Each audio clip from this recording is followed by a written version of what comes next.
We have to do something now. We can't just wait. Have you ever watched someone try desperately to prove themselves, filling every silence with justifications, over-explaining their choices, convincing and convincing and convincing, while the person across from them says nothing and somehow wins? There's a power in silence that most people never discover. Not the silence of weakness, not the silence of confusion, but the silence of someone who has nothing to prove. Someone who understands what Nietzsche knew. The person who speaks least often controls most. I'll protect you. I don't need your protection. Because words are where people Get away lose. from me. In explanation, in defense, in the frantic attempt to be understood. But silence? Silence is where the truly intelligent operate, where power consolidates, where battles are won without anyone realizing they were fighting. This is how to outsmart anyone without saying a word. Here, every move is planned. Good, let's go. Let them fill the void. Nietzsche understood something fundamental about human nature. People cannot tolerate uncertainty, and silence creates uncertainty. It's an empty space that the human mind compulsively tries to fill with meaning, with narrative, with assumptions. So here's the first technique. When someone speaks, especially when they're trying to manipulate, persuade, or dominate, don't rush to respond. Let the silence stretch. Let it become uncomfortable. Watch what happens. They'll continue talking. They'll add more details, reveal more than they intended, backtrack, over-explain. And with every additional word, they expose themselves, their insecurities, their real motivations, their desperation. How did you do this? I trusted you. The person who speaks first often loses. The person who speaks most always loses. Because in the rush to fill silence, people give away everything. Their fears, their weaknesses, their true position. But the person who waits, who watches, who lets others excavate their own graves with words, that person gains intelligence without effort, without saying a single thing. What's going on? No time. Control through absence. Nietzsche wrote extensively about power, not the crude power of force, but the sophisticated power of psychological dominance. And he observed that those who try to control through constant presence, constant words, constant action, actually reveal their lack of true power. Real power doesn't announce itself. It withdraws. It withholds. It creates a vacuum that others rush to fill. So the advice is this: stop trying to control situations by participating in every moment. Learn to be strategically absent, not physically necessarily, but psychologically. Present in body, absent in engagement. When someone is trying to provoke, to bait, to draw out a reaction, give them nothing. No defense, no counterargument, no visible emotion. Just a calm, penetrating gaze that suggests complete indifference to their attempt at manipulation. This does something devastating to the manipulator. It denies them the reaction they need. It makes them question whether their tactics are working, and in that questioning, they lose their confidence. They escalate. They reveal more, and the more they reveal, the more power shifts away from them. But Nietzsche took this understanding even deeper.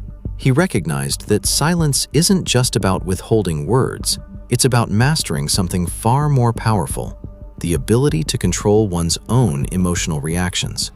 Because the person who can remain unmoved while others spiral into emotional chaos doesn't just appear powerful, they become powerful.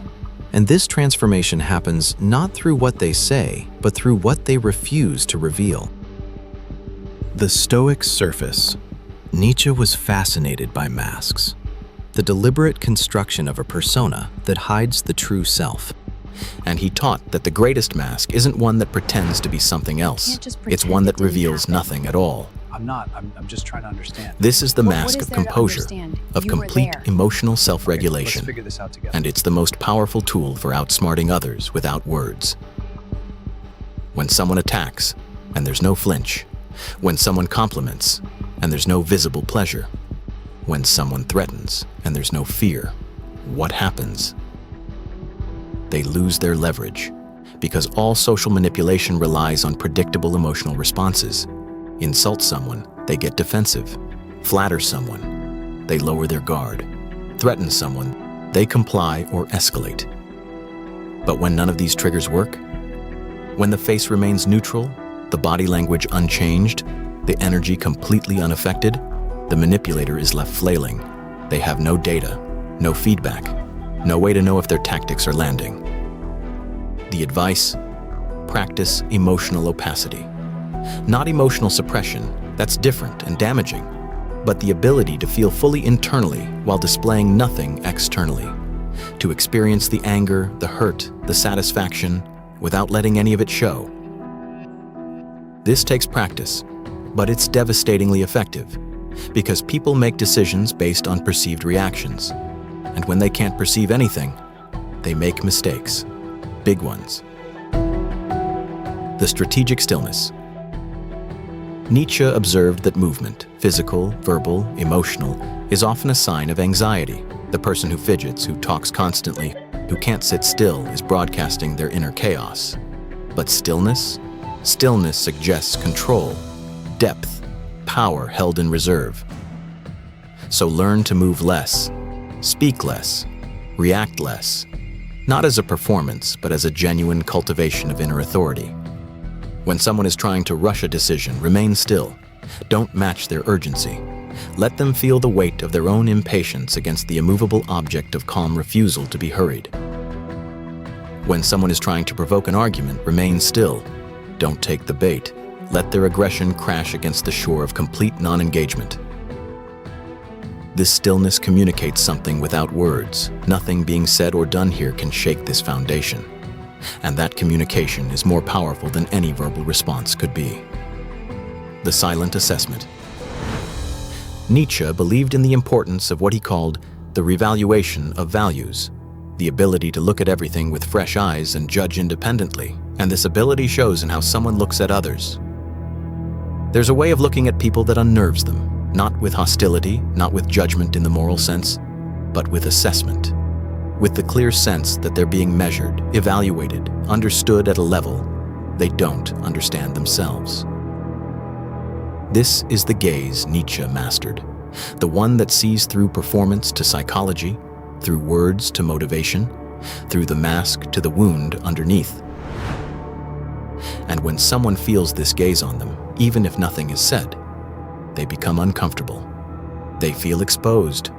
They start explaining themselves without being asked. They justify without being accused. They defend without being attacked. The advice: develop this gaze, not by trying to intimidate, but by genuinely observing, by watching for the tells, the inconsistencies, the moments where the performance cracks and something real shows through. And when those moments are seen, don't react. Don't call them out. Just hold the gaze a second longer. Let the person know, without words, that their pretense has been penetrated. This changes the entire dynamic, because now they know that someone knows, and that knowledge makes them careful, uncertain, eager to please, or eager to escape. Either way, the power has shifted. The final silence. Nietzsche understood that the ultimate form of dominance isn't making someone submit. It's making them irrelevant. I'm not. It's complicated. And the most powerful way to make someone irrelevant is to treat their words, their provocations, their attempts at manipulation as if they simply don't exist. Not with visible disdain, that still gives them importance, but with complete absence of engagement, as if they're background noise, as if their entire existence barely registers as worth noticing. This is the cruelest cut, because it denies them the one thing every ego needs: significance. And people will do almost anything to avoid being made insignificant. Outsmarting someone without words isn't about tricks or tactics. It's about understanding what Nietzsche understood: that most people are controlled by their need to be seen, heard, validated, acknowledged. And the person who needs none of these things has already won every interaction before it begins. Withhold the response. Master the composure. Perfect the gaze. Create the silence that others rush to fill with their own self-destruction. This is Nietzschean power. Not force, not argument, not persuasion. You can't just walk away. Just the quiet certainty of someone who has nothing to prove and no need to explain. That's how anyone is outsmarted, without a single word. Subscribe to master the psychology of power.